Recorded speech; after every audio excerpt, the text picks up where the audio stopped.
Good morning, good morning, good morning. I am Tamara Johnson Shealey. Good morning. It is Saturday, March 14th. I just cannot believe how we are 3 months into 2020 and what a week it has been. I'm sure that a lot of you are inside or somewhere with your family. Let me see where my trusty co-host is this morning. Hi, David. Good morning, Tamara. How are you? Are you staying healthy? Yes, Keeping your yeah. social distance? We Keeping are my we social distance. we are keeping our social distance, you and me. I know. Can you believe it? I was interviewed this week for a salon magazine, one of our industry publications, and was talking about my industry's responsibility. For those of you that don't know, I come from the beauty and barber industry. So my industry's responsibility to health and safety, and it's something I've been advocating for a number of years, Right. Yeah, to strengthen our health and safety standards, our sanitation standards. So David, this thing is real. very much so. Yes, yes. And of course, this is the real test of the dismantling of the deep state by Trump and Steve Bannon and all of these other people um, the way in which they cannot cope with scientific reality. So all of As those. if science is a hoax. Like science is not real. Like the information, the data, and the research is just Yeah, not real. yeah, it's all designed to embarrass Donald Trump, um, and as if that's even possible at this point. So uh, I don't know whether this is going to be Donald Trump's Katrina moment, uh, but Mm. but it certainly does. It is appearing that way, and I think there will be some economic downturn. There's fortunately the Democrats were moving fast enough to to address the issues for working people. Um, if they didn't, this would have been another tax cut for the rich. Um, but there's certainly going to be a lot of profit that's going to be made off of this disruption, as well as a lot of loss. So, and as usual, the people who are on the inside are going to be the ones who profit. So, And uh, sadly, that is the world we live in, and the the thing, America we live in. yeah, and the thing is that we had weeks and weeks to prepare for this. I can't say that I was thinking about it when we were getting the reports about China. I wasn't thinking about it coming over here, but that's not my job. Certainly is something uh, that now that we know that the Bush and Obama administrations had put in place an epidemic pandemic response team within the uh, National Security Agency. And in 2018, Trump completely defunded it, um, so that all of those people who were in place were dispersed. They left the government. So he actually has put the entire country in danger.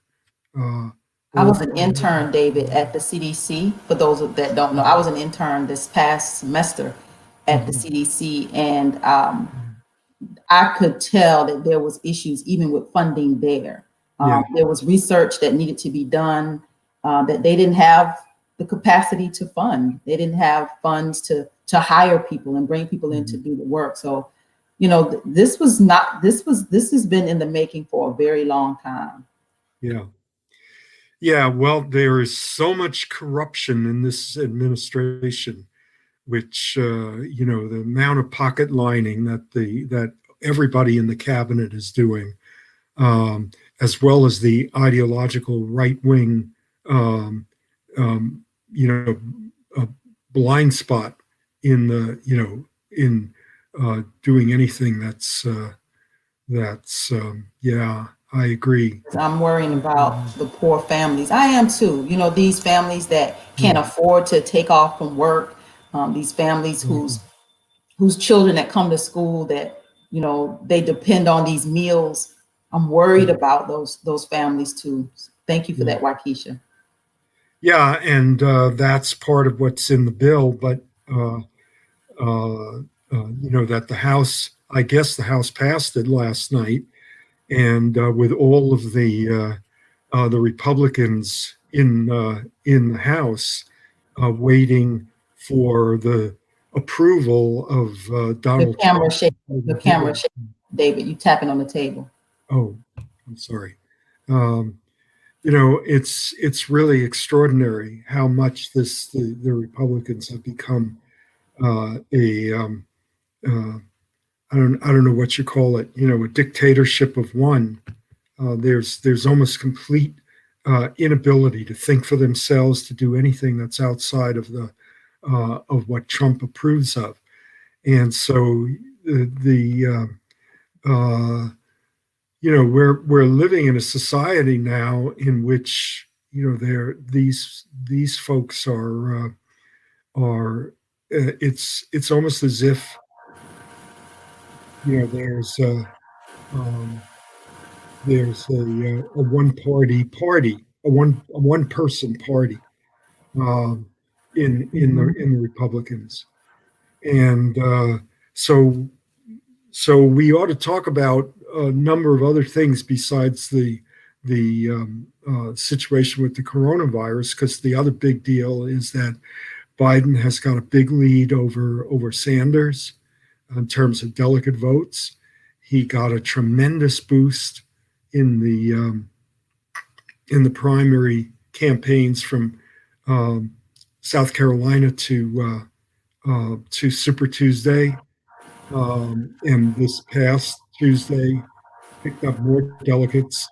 Um, Sanders is slipping behind, but tomorrow evening there may be some change that takes place uh, with the debate, because I am really not sure that is Biden is winning this, because um, uh, it seems that although people are most Democrats, like 60% or so, uh, uh, support many of the programs of the Sanders campaign.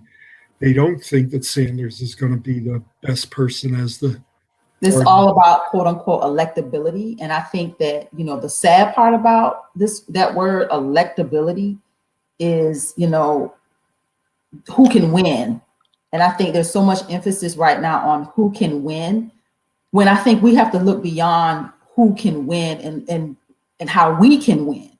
Yeah, Not who, but how we can win. And, this is not just a race for the White House. This is a race for our families and generations to come.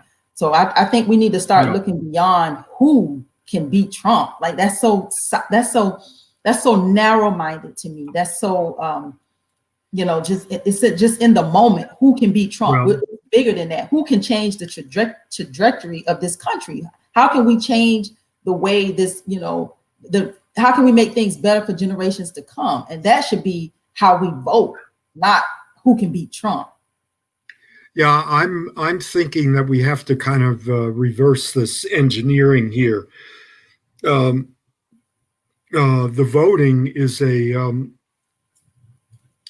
um, uh, a a test of what the Democratic Party's attitudes are, or the mass of people in the Democratic Party, what their attitudes are.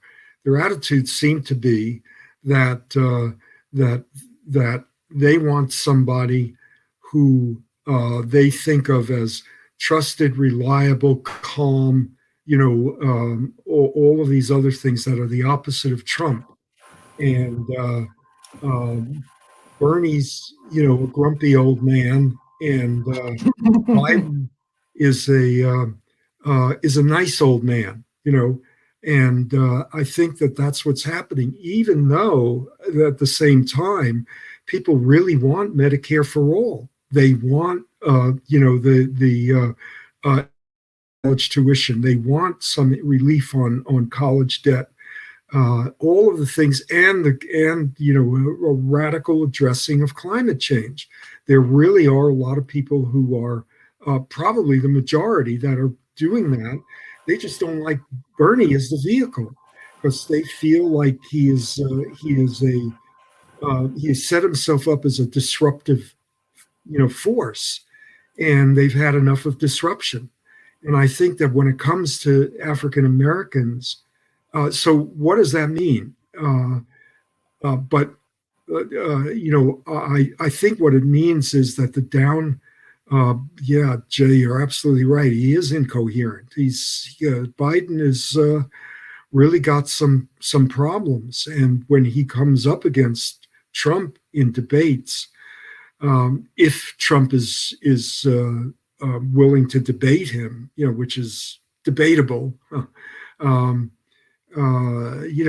Biden is going to have a problem, uh, uh, but there is the corporate Democrats have really uh, rallied around Biden. Uh, it seemed almost orchestrated the way that after South Carolina, the uh, the the Yeah, other. I want to go to her comment. The Democrats have to be sent a message. They will not win the presidency. And she is so correct. You're going to have a lot of people that are going to sit home. I'm telling you, and a lot of people that are not going to go to the polls or are going to vote down ballot, which is a part of the ADOS agenda, is to skip the presidency and vote for those that are local to you, as opposed to this presidency. The Yeah. Democrats are going to lose, and they are not heeding the warning. I'm like, it just baffles me that they're not even. Well, I'm not so sure about that. Well, the youth vote did not come out Or as the black or strong. the young black vote specifically. I'm Well, telling you, we're gonna yeah, stay home. yeah. Well, the point is that what I think that the rest of the voters, the Democratic primary voters, are saying is Sanders promised that he was going to bring out these new voters. He has not done it. Because he There, does not have a black agenda.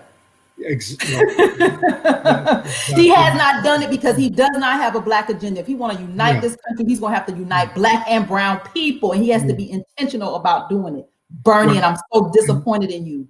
and the only way that he was going to be able to do that, and this is where I think that Glenn Ford and the Black Agenda Report and a lot of other black people on the left who've been angry at the vote that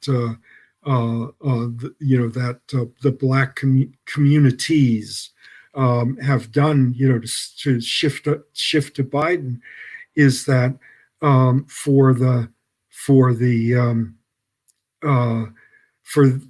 them, for black communities to be convinced that a Sanders agenda is going to be, workable. um, the progressive whites had to bring working class whites into the movement, and they didn't do that because they did not come prepared to address white supremacy among those folks. So they're useless. What good are they? And that, I think, is when you say that Bernie doesn't have a black agenda.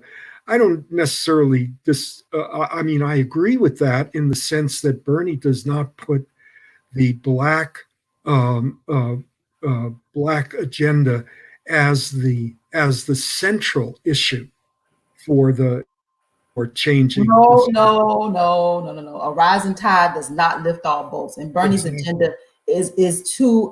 It's not. It's not. It's doesn't specifically speak to Yes, reparations, and that it needs to. that is yeah, I agree with you. That is precisely what I am saying.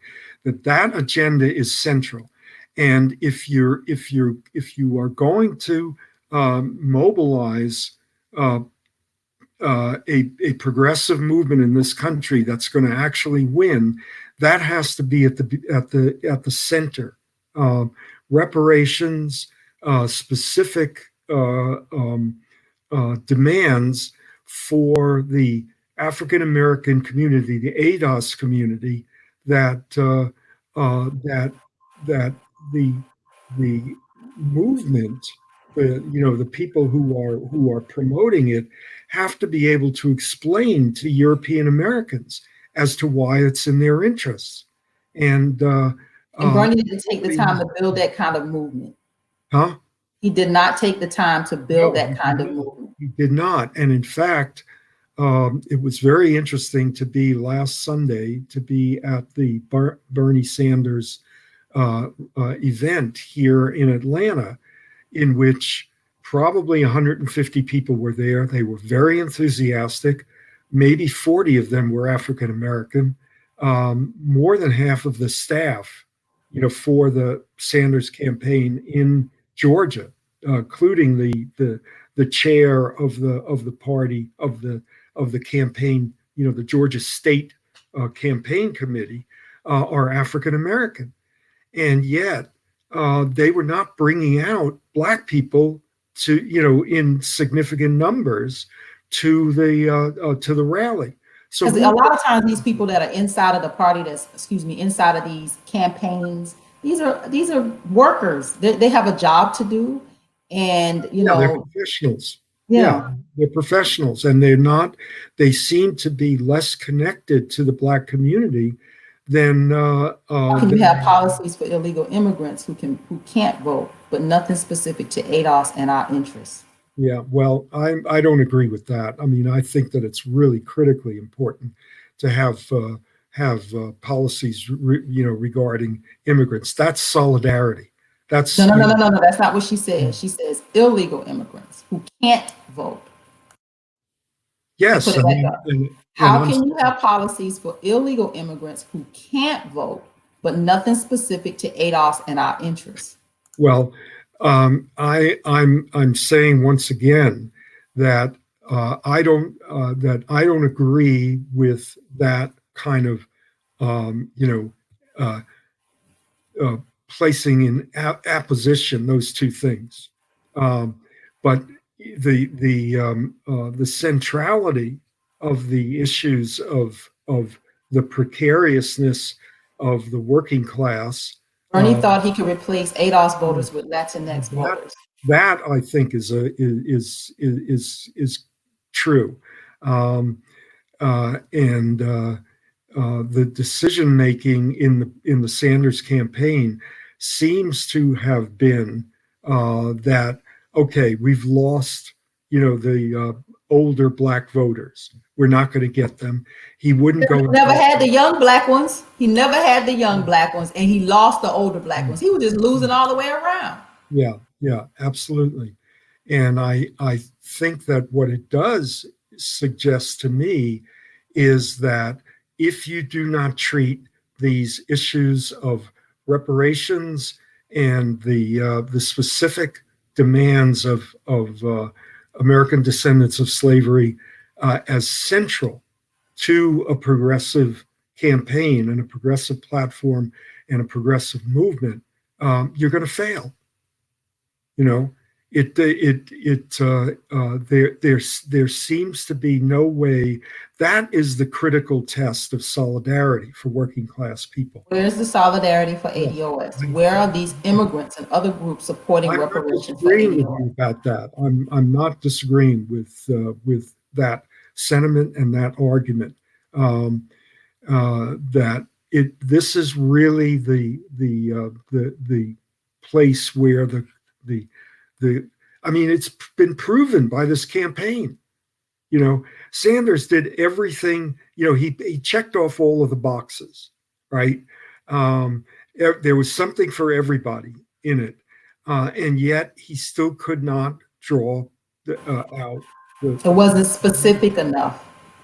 it wasn't, well, it was more than just not specific enough. It didn't prioritize. Uh, Yes. and the prioritization would have brought up just how much young whites, working class whites, um, middle class liberals, whatever you want to call it, are willing to act in solidarity with the people who have been kicked under the bus, over and over and over again. And so when that did not happen, when they weren't, The Democratic Party, who are the most loyal voters inside the yeah. Democratic Party. Well, here's my thoughts. When that didn't happen, there was no reason for older black voters to go with Sanders. What difference did it make? That to the Biden's is for reparations? No. no, he's no, No, not even for single payer. He's not for anything. He's a corporate Democrat. nothing for Um, ADOS. yeah, Hmm. but the Everybody uses us in our struggle, but don't want to support our specific interests. yeah, I Who Bernie agree. listening to? You can't have Nina Turner speaking for you and not have a black Yeah, agenda.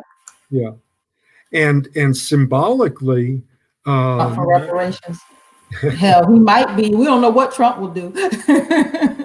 yeah, I mean, he's definitely going to go at. I mean, I've heard this from commentators all over the place. He's going to go at Biden from the left. He's going to attack Biden from the left. He's going to say this corporate Democrat. Uh, Mhm. he's been for the big banks. He was for the bailout for the banks. He's corrupt. He's part of the swamp. He's not going to provide insurance, even though Trump's whole administration and the Republican Party have been trying to destroy the Affordable Care Act. He's going to go at Trump from the left, and he's going to try to suppress the black vote that way. Um, but There's a lot of people, I'm telling you, David, that I've seen online, a lot of black people that are saying they will vote for Trump. They will vote for, they're not, the Democratic Party had better wake up and wake up fast. yeah, I mean, I'm skeptical about just how much that's going to make how much difference that's going to make. I mean, there is really Let's look at it like this. You have white voters that are divided. You got Democrats and Republicans, and then you have these black voters who overwhelming majority of us are going normally vote Democratic. But when you start fracturing off these numbers, and I'm telling you, Black America is woke, David. I know you don't like that word, but we're woke. We're not just voting party just because that person has a D behind their name. well. I'm of two minds about all of this. If Trump is willing to give us the same executive order he gave South Asians and Pacific Islanders, the Democrats are done. I don't know what that's about. South Asians and Pacific Islanders. Yeah, I don't know what that policy was, but obviously he's done something specific for them. And if he comes in and writes something, if Trump makes says he's going to give reparations, I don't know. Some people may believe that and vote for him, David. Yeah, well, I would say, but don't hold your breath. I mean, He already said black, and he was right. What do we have to lose? Well, a We lot. damned if we do and we damned if we don't. We Yeah. don't. No, we don't. No, we don't. With Black America by 2053, we'll be on the bottom. We'll be a permanent bottom caste in this country. We have nothing to lose, David. Well, And Black people are willing to let it all burn down. I'm telling you, this is where, and it's the crazy thing is like y'all think that I'm saying this, and yeah. I'm telling you, this is what's resonating behind me. I'm telling you, people are saying, Mhm. no, we're not going to the polls and giving away our vote. No, we're not just voting because somebody has a D behind their name. We want a specific Black agenda. We want to specifically close the racial wealth gap. We want reparations. Over 50%, I just saw an article this morning, over 50% of the homeless families in this country are Black when we're 13% of the population. Come on now. I'm Well, sorry, don't get on my the, soapbox the, today. I'm trying yeah, not to. I was trying to get a broadcast to the audience. the thing is that We're voting um, them down ballot, which essentially will yeah, get Trump elected. yeah, They're skipping the presidency, David. yeah. Well, I mean, I really understand that position. The Um, government and candidates do not support reparations. They will suffer and this nation will not heal. ADOS in America needs to ask everyone, including Trump, about reparation commitments. He got at least silence about the vote, about the vote blue. I don't know what that quite means at the end, but she's right. This country will not heal. We will not heal. And let's think of, this coronavirus, there's locusts in Africa right now. This is biblical. I actually have a pastor that's supposed to chime in just a little while because this is all biblical. We're living in some end times, and I feel really clear about it. Those of us that are believers have a different mindset and a different way to navigate this. But you know what, David? America had better set our people free. And this world had better do the right thing by Black people. I'm telling you, David, the ancestors are not pleased. yeah. Well, I think that the struggle, if there is a Biden, win of the primary, the struggle does go down ballot because there are people who are out there who who need to be elected if there's going to be any possibility of change. This is not just about the presidency. Um, uh, yeah, down ballot. Down ballot means skipping that presidency. Just skip it and just vote Well, for I those mean, that are local to you. that seems to me like taking a hammer and hitting yourself on the head. Um, that's We're that not voting for the lesser if of you're two going to evils. go in and vote, and you're going to not vote. I mean, that did happen with Hillary Clinton. Um, We so got Donald Trump. yeah, well, okay. I mean, that to me is Scary. huh? It's scary. It's I mean, look, I can understand people, Black people who say we've been living under a Trump regime for generations. Mhm. Another 4 years is not going to make that much difference. Mm-mm. I think those are brave words, but yes, it can make a difference. And Oh, I agree with you that there should be some very very look, we'll have to see because none of this stuff is really under our control. People have made the decision that uh, large numbers of people have made the decision that they're going with Biden and not with Sanders. Maybe that'll turn around if Biden really loses it in this debate on Sunday night, and people they better medicate him well, because I don't yeah, know. I mean, he yeah, said some things. I'm like, what are you yeah, talking about? yeah, and Trump has been able to hold the presidency for 3.5 years, and he is totally incoherent. I mean, totally. So, that's not necessarily a test. I mean, he cannot put words together, much less sentences. Um, so, and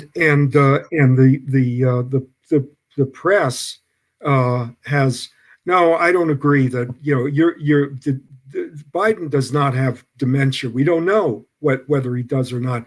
You are uh, yeah, Are you suggesting that we vote for the lesser of two evils and get nothing in return? Voting is supposed to be an exchange. well, I have to see about look, if Biden gets in and the Senate remains in Republican hands, forget it. It's going to be the last 6 years of Obama all over again. Um, Complete paralysis, and that's that nothing will get done, and the planet will burn. So we're really left with a lot of existential choices at this point that are very uncomfortable. So, oh, okay. Well, I mean, So today we've opened up the broadcast for our viewers, David. yeah. Yeah, I mean, it's great. I'm They have getting, opinions. getting pummeled here a bit. I don't know if that person is a clinician. One of the first things I know about being a clinician is you don't try to diagnose somebody long distance. This is something that they've been doing with Trump for the last couple of years. You don't think something's wrong with Trump, David? Yeah, I do, but nothing's wrong with Biden. well, I mean, something's wrong with them both, David. Yeah, well, I mean, it may very well be that's the clay. So he's licensed at that, David.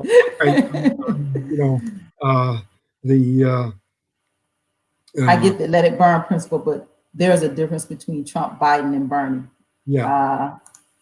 I don't know what the difference is right now. Go ahead. The difference really is going to be, who is going to control the federal government, and I hope the Congress does. I hope that we have a strong House and a strong Senate. Well, I hope carefully be elected, because that is how we're going to have to control this country. Yeah. Well, how are you going to do that? And on top of that, you've got a Supreme Court that is the arbiter of anything that gets passed by the Congress and the president. So the issue is what do it's complicated. It's not going to be a simple resolution. We have to dismantle all that he's done now. Literally. Trump. Well, it's all not that Trump has done. It's not Trump. It's the Republican Party. The Republican Party. I agree. I mean, how are you going to deal with the Supreme Court? And the state courts and all the other courts that they've stacked. The deck is totally stacked against us, David. Yeah. Well, as it has been since the beginning of this republic. It's stacked against working people. Mm-hmm. So the question of how you build solidarity, I agree, has to start with the demands of African Americans. But African Americans are not unified in their demands. No, there's something to be said about the state of the country when you have two white men close to 80 years old running the highest office in the world. Yeah, I mean, it's Biden is corporate dem. In late, but here to receive the knowledge all are sharing. Hey, Mr. Armstrong. Hey. Any candidate wants ADOS vote, they must commit on their first day that they will start a commission or reparations proposal under the executive branch and solely funded by that branch. Yeah, I think that might be. I'm not thinking about this tactically yet. About what it is. What is the one demand that African American ADOS people can, unite around. That's not my lane, right? Reparations, period. Point blank. End of story. We've only asked for reparations. Yeah. And Well, if HR that, 40 is a gimmick. That study that's in the House, for those of you that yeah, don't yeah, know, yeah, it was a pacifier, something to say, okay, y'all suck on this for a little while. No, yeah, we're done studying. yeah. We have enough data. We're done studying. Well, um, yeah. I mean, I think that if if and when this movement develops, then there's going to be something, that coalesces around the reparations issue. Then The there's Black going agenda is a specific start and ask. to, mhm, The commission shouldn't be if reparations, but how to execute. how to implement it. Yeah. Hey, good Uh, morning, Adrian. Adrian no, just checking yeah, in. I really think that is going to be um, the task for European Americans, who are progressives, is going to be, um, Bernie yeah, cannot at this juncture publicly state reparations. What black person thinks white America will vote for him if he states that now? Oh, yeah, that's awful. That you can't yeah. you can't speak on behalf of everybody because you're afraid to lose Well, some people. Like that, he's afraid to lose white yeah, people, so he won't yeah, even speak to black people and and telling us, I got you. Basically, he's saying to us, I got you, I got you. I'm just not gonna say it. yeah, No, don't play us. We've been yeah. played for far too long. Yeah, and that's exactly what I'm saying, is that I think that that's the reason that the black vote went for Biden, because No, that's not the reasons. That's no, what why I'm the black vote, that's why the younger black voters stayed home and did, stayed home. they didn't vote for him. But the older black voters, it's the Obama. They see Joe Biden as the other Obama. Yeah, as well, I heard it explained by somebody. You don't get it, One of David. the, uh, He says uh, you don't get it. no, He that's gets it. We're well, still working on him. I'm working on it because what I'm trying to figure out is, what do European American people like me, who are trying not to think and act white, how do we respond to this?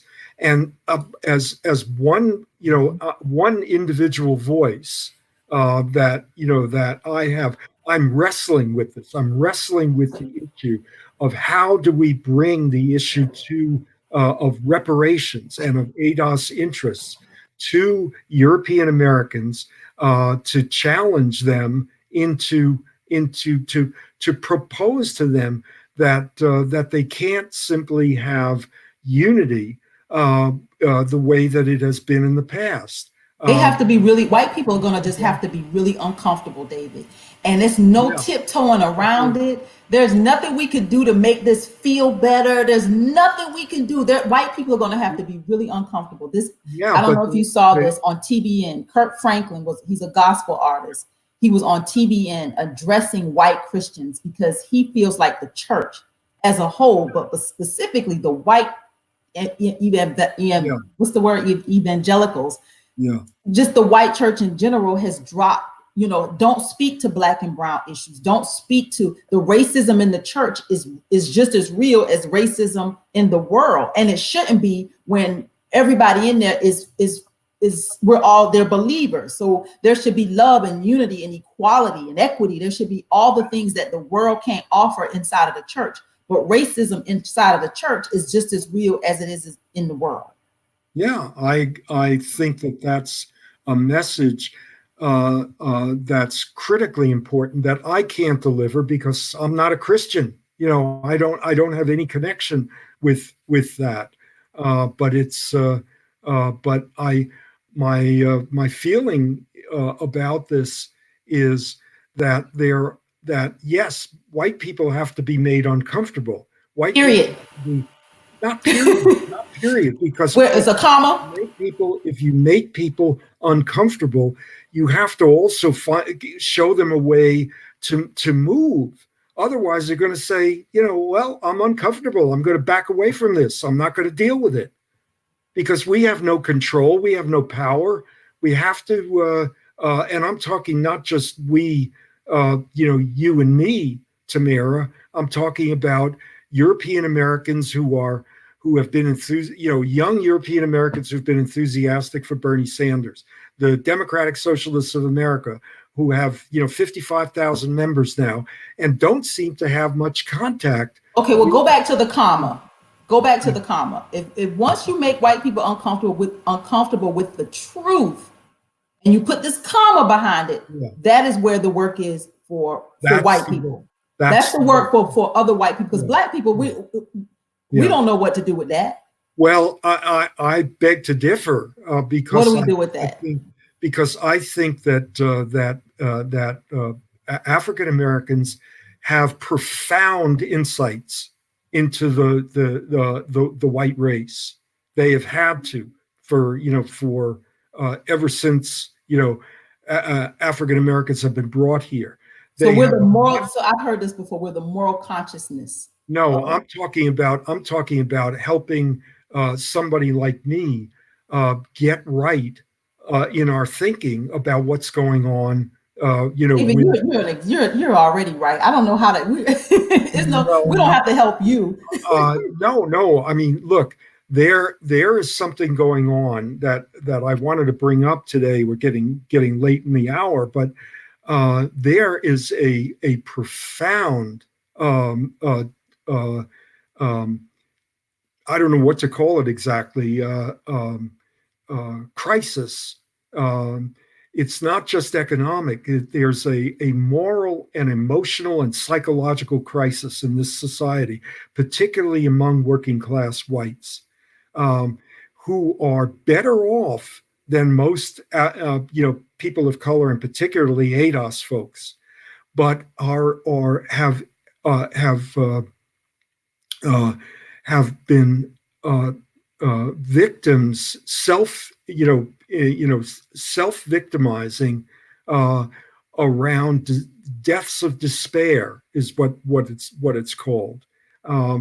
There is such disruption among working class whites in the country. They don't know how to deal with it.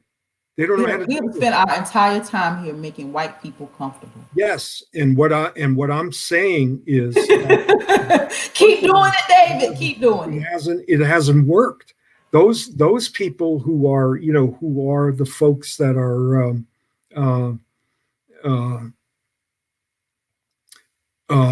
those folks who are out there who are bringing down the life expectancy in in this country are working class and non-college educated whites. And so, whoa, things are going too fast here.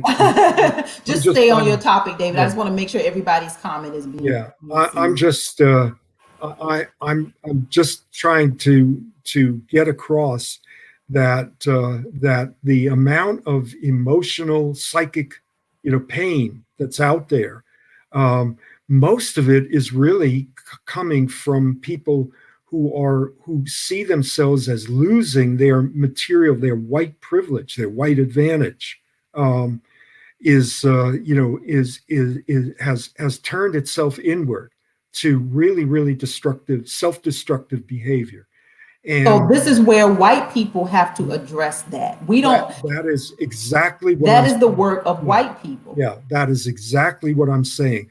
That all of those folks that are Bernie Sanders supporters, and here in the South, I just read an article from the Institute for Southern Studies, online monthly magazine called Project South, that there are these tremendous increases in the Democratic Socialists of America, the people who are the hardcore of Bernie supporters on the left. And they are in lots of different cities and towns in the South now. But guess where they are? They're in Charlottesville, Virginia, where the University of Virginia is. They're in Asheville, North Carolina, where the University of North yeah Western North Carolina University is. They're in Knoxville, Tennessee, where the University of Tennessee is. They're in college towns. Overwhelmingly, the only elected official that is an open DSA member that is in a different setting is Khalid Kamau in the city of South Fulton, which is 90% black. But And they still have a problem with engaging Black people in the movement. They're having a problem engaging not just working class blacks, but working class whites. And they're coming. Their demography, where they're coming from, is from these overeducated, people with college degrees who now are increasingly frustrated because they can't get jobs, or they're working jobs that are displacing displacing working class people, um, in jobs that don't require a college degree, and they're deeply in debt and all of these other things, but they haven't really gotten to the point where they understand or can communicate with or empathize with people who are in the low quality jobs and the most precarious position in the society. And it doesn't seem to me that Sanders has really been able to reach down into that group. They are very, very hard to organize, right? It takes enormous resources to bring them in, and they don't trust anybody. They don't trust anybody black, and they don't trust anybody, who's what do we do with that, David? Well, there's a lot of work to do, is what it. So your point is how hard it is. It is hard. Well, more than just that it's hard. It's that people really have not paid attention to how much of a priority this is. I mean, these are the folks, these men, these white men, who are, addicted to opioids, who are overweight, who have diabetes, who who used to work in blue collar factory jobs and are now doing service. Let me address this. Divert him from that suburban view. ADOS ain't trying to hear about white middle working class plight and such. So here's what David's mission is on this broadcast and being and talking about solidarity is how do we bridge this gap, because white working class people, poor work people feel left out, just like ADOS is left out.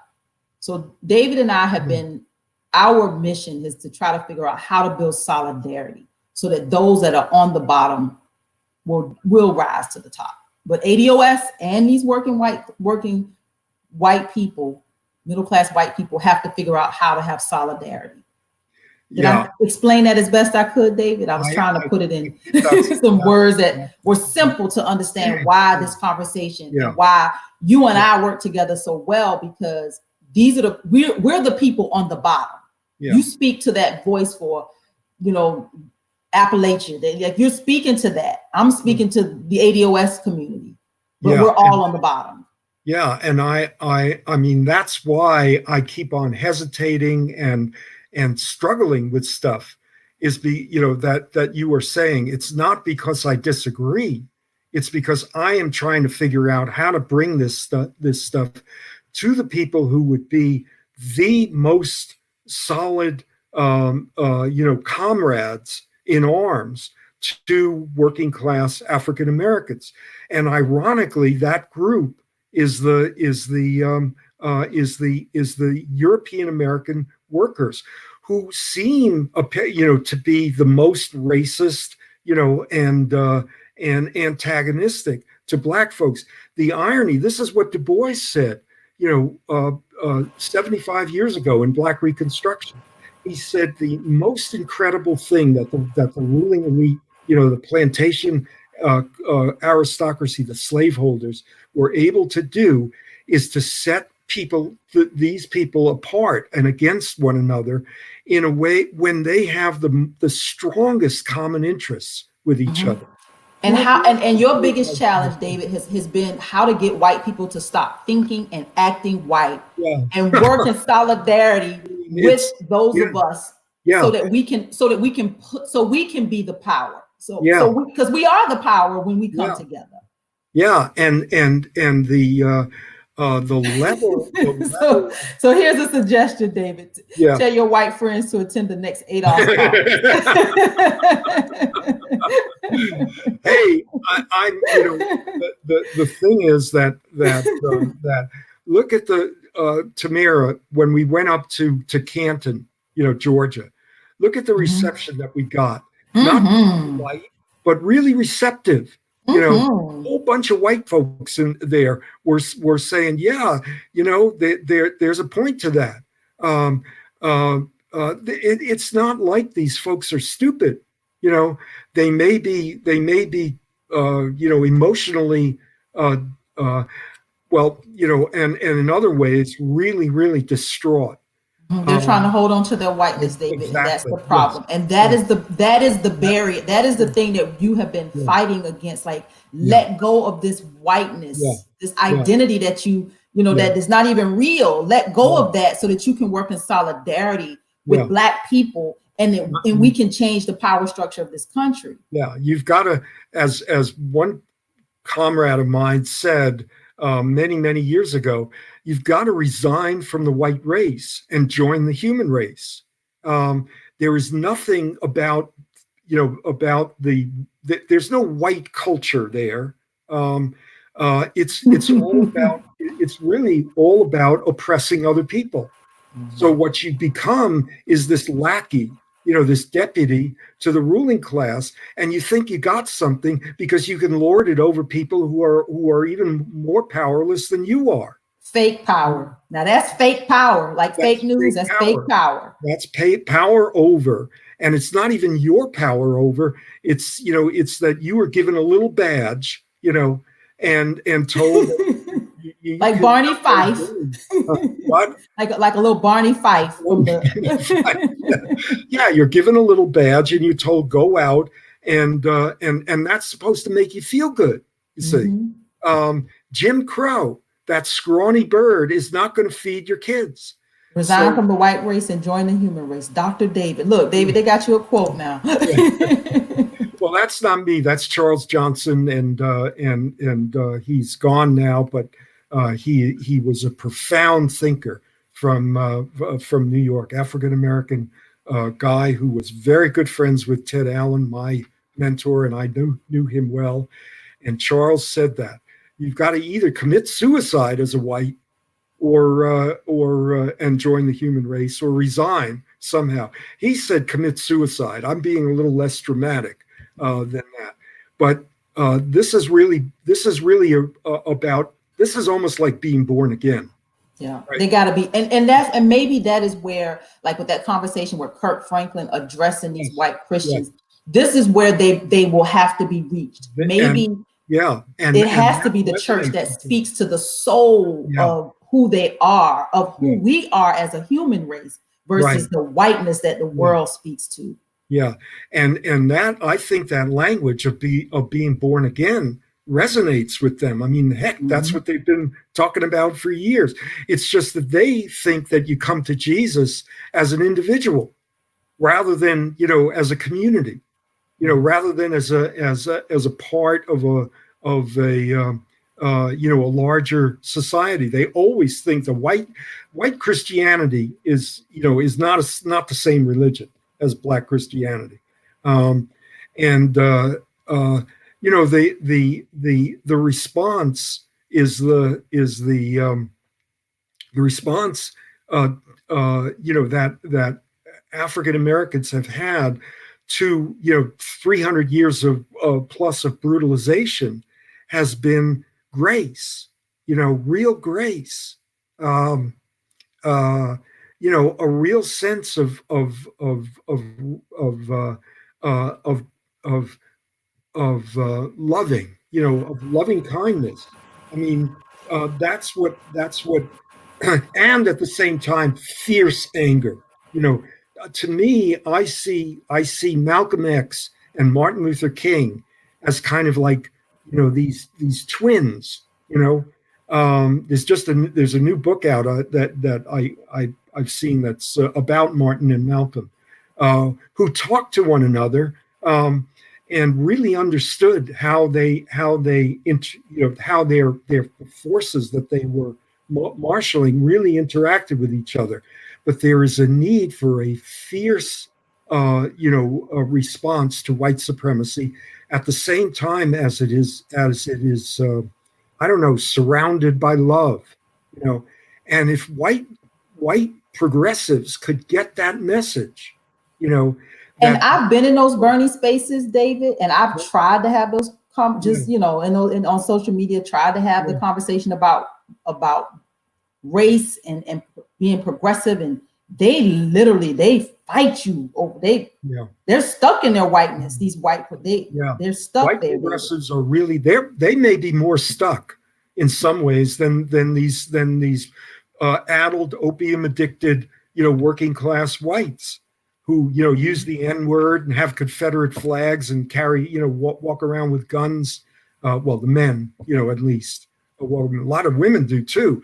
But the point is that I'm really. I feel, talk about social distancing. I feel kind of isolated. I'm not.